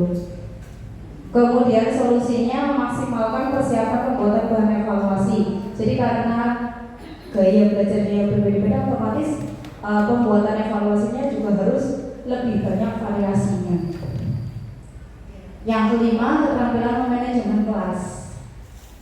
Solusinya adalah menentukan metode yang tepat dalam manajemen kelas. Mungkin itu saja dari kami. Terima kasih. Assalamualaikum warahmatullahi wabarakatuh. Terima kasih kelompok IPA ya, yang luar biasa. Ini mungkin kalau tidak ada bayar orang tua sekolah, ya 3 tahun seperti ini ya. Tahunnya lancar-lancar saja, tidak ada kendala, tidak ada masalah ya. Terima kasih kelompok IPA, diwakili Bu Ning yang telah presentasikan. Mudah-mudahan tadi kendala dan solusinya ini bisa dilaksanakan ya. Yang terkait dengan ada bintang tadi ya, ada IHK atau apa, mungkin nanti sekolah juga bisa menyelenggarakan. Yang paling mudah dan sedikit biaya belajar lewat PNM. Bapak Ibu membuka PNM ada yang berbeda nggak sekarang? Ada istilah yang beda, artinya dulu ada istilah tapi kemudian dirubah. Ada nggak?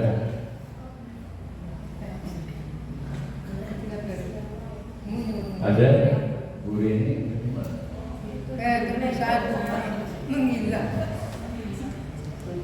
Ada yang baru Bapak Ibu, bukan baru sebenarnya ya, yang diganti istilahnya.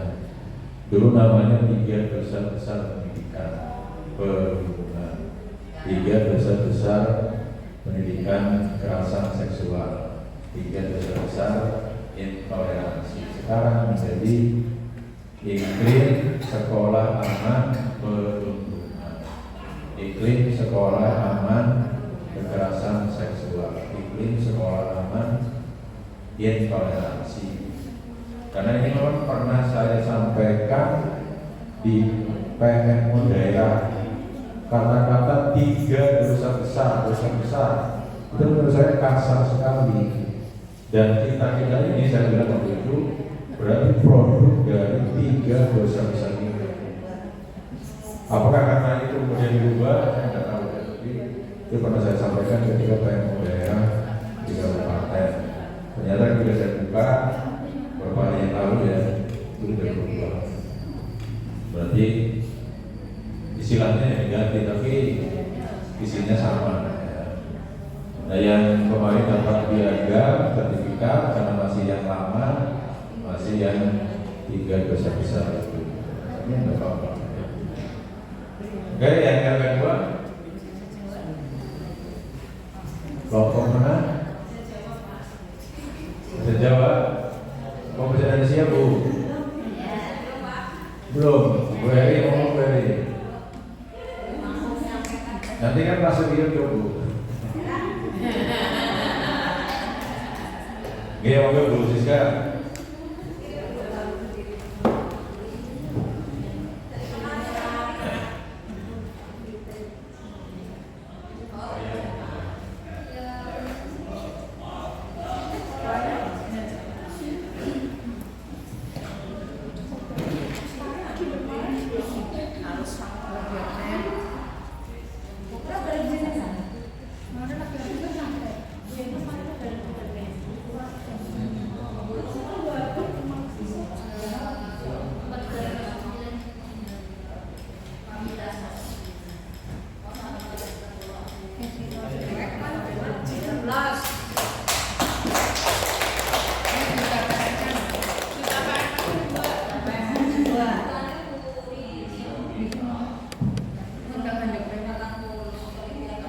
Saya sendiri kan semua. Assalamualaikum warahmatullahi wabarakatuh. Saya akan mencoba menjawab pertanyaan yang ada dalam RK. Jadi pengetahuan atau pengalaman baru yang saya dapatkan setelah menyimak video mengenai modul ajar di PMM dengan kebutuhan dan karakteristik murid. Jadi modul ajar adalah dokumen yang berisi tujuan, langkah, dan media pembelajaran serta asesmen yang dibutuhkan unit atau topik berdasarkan alur tujuan pembelajaran. Dan di sini saya pelajari bahwa modul ajar itu perlu dirancang sesuai dengan kebutuhan dan karakteristik murid, yaitu kita mulai dengan pelaksanaan asesmen awal dan kemudian ditindaklanjuti, sebelumnya dianalisis ya, kemudian ditindaklanjuti dengan perencanaan pembelajaran berdiferensiasi sesuai dengan analisis asesmen awal yang telah kita laksanakan. Kemudian hal baru yang berbeda yaitu selama ini kita mengajar menyamaratakan murid nih Bapak Ibu. Pokoknya materinya ini dengan cara ini, entah itu siswanya sudah paham sebelumnya atau belum, pokoknya materi ini kita laksanakan. Masalah tercapai atau tidak tercapai, yang penting sudah kita laksanakan begitu selama ini ya. Kadang walaupun anak belum tuntas sih dituntas-tuntaskan disuruhnya seperti itu. Ini kenyataan nih Bapak Ibu. Nyatanya walaupun belum tuntas kita kan tugasnya nggak umum-umuman ya wis lah. Dengan ikhlas kita berikan nilai ya. Tapi kemudian setelah mempelajari ini kita memahami bahwa tidak semua siswa dipaksakan untuk seperti itu. Jadi kita harus memaklumi bahwa memang ada siswa yang benar-benar tidak mampu. Kita harus mengajari dari awal. Misalkan contoh saya mengajari aksara Jawa nih Bapak Ibu. Ada yang di SD-nya sudah pintar, sudah bisa membaca kalimat. Ada yang baru berupa kata. Ada yang bahkan sama sekali tidak hafal hurufnya sama sekali. Jadi itu perlu kita adakan pembelajaran berdiferensiasi. Misalkan ada 3 kelompok yang belum paham sebagian, paham utuh. Yang belum paham itu biasanya anak benar-benar blank aksara Jawa seperti apa. Kemudian yang paham sebagian biasanya mampulah membaca Hana Caraka itu seperti apa. Yang pintar, yang sudah pintar sudah mampu membaca dengan sandangan dan pasangan. Jadi biasanya bagi yang misalkan banyak yang belum bisa, saya ulang dari awal memang pelajarannya. Kemudian yang sudah bisa, coba yang sudah bisa. Ini ada buku pendamping, sudah ada soal ya. Yang sudah bisa coba dikerjakan. Yang belum bisa perhatikan buku di depan. Biasanya saya seperti itu. Terima kasih dari saya. Assalamualaikum warahmatullahi wabarakatuh. Terima kasih Bu Siska. Diskusinya sendirian, terus saya mana daripada bertiga. Ya Bapak Ibu, ini memang seperti ini ya. Jadi kita itu sekarang dituntut untuk melayani siswa, apapun kondisi siswa. Makanya kan di PMM dikatakan murid itu seperti raja yang harus kita layani. Sehingga jangan sampai sekarang ada istilah apa ya, murid cinta PMU Pak, itu mulai dihilangkan karena memang itu adalah raja kita yang harus kita layani. Coba bayangkan kalau kita tidak ada siswa, saya tidak akan ada di sini. Panjenengan juga kan ada gedungnya, siswa itu sekolahan yang pertama dan utama. Terima kasih teman-teman yang sudah mewakili presentasi. Nanti yang belum tolong itu di-upload di Google Drive ya. Itu masing-masing mapel kirim ke sana. Dan sedikit melonjak dari waktu dinas 14.14, saya kira masih bisa dimaklumi, dan mudah-mudahan dengan kegiatan PMU ini kita akan semakin memberikan pemahaman yang lebih jelas ya tentang guru-guru kita. Kegiatan ini nanti kami laporkan, dan jangan bosan nanti ada lagi PMU berikutnya di bulan Oktober. Nanti tidak lagi dari PMU ini apa, bisa share yang harus diselesaikan. Nanti di PMU yang akan datang sudah ada semuanya. Misalkan asesmen awal yang akan masuk ke topik baru itu kan bisa juga dilakukan asesmen awal. Berarti sudah punya. Kemudian tadi pengelompokannya sudah dilakukan. Sehingga PMU berikutnya ini sudah ada hal-hal yang tadi menjadi kendala tapi sudah dilakukan dan nanti ditunjukkan di PSO yang akan datang. Begitu Bapak Ibu. Nanti sambil jalan kita terus komunikasi dari diskusi untuk mencari solusi yang terbaik terkait topik rencana pembelajaran dan pembelajaran berdiferensiasi. Kemudian saya ingatkan itu ada survei yang bisa share di grup, mohon nanti diisi karena itu adalah program dari kabupaten ya. Itu isinya kalau saya mengerjakan yang pertama itu kira-kira 10 menit selesai. Kalau yang kedua hanya ada 2 pertanyaan, ya 3 menit selesai. Jadi mungkin sambil keluar rumah dibuka. Kemudian Bapak Ibu kembali ke tadi yang rapat pendidikan kita yang ada di numerasi, maka saya minta nanti pendidikan itu memiliki soal-soal literasi dan numerasi. Ketika mengajar itu juga disampaikan. Misalkan ini materi sudah selesai, itu disampaikan soal-soal literasinya untuk latihan. Nah dari latihan itu akan terbiasa.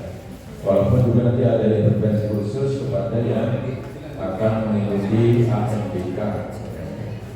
Terima kasih Bapak Ibu semuanya. Kita akhiri dengan ucapan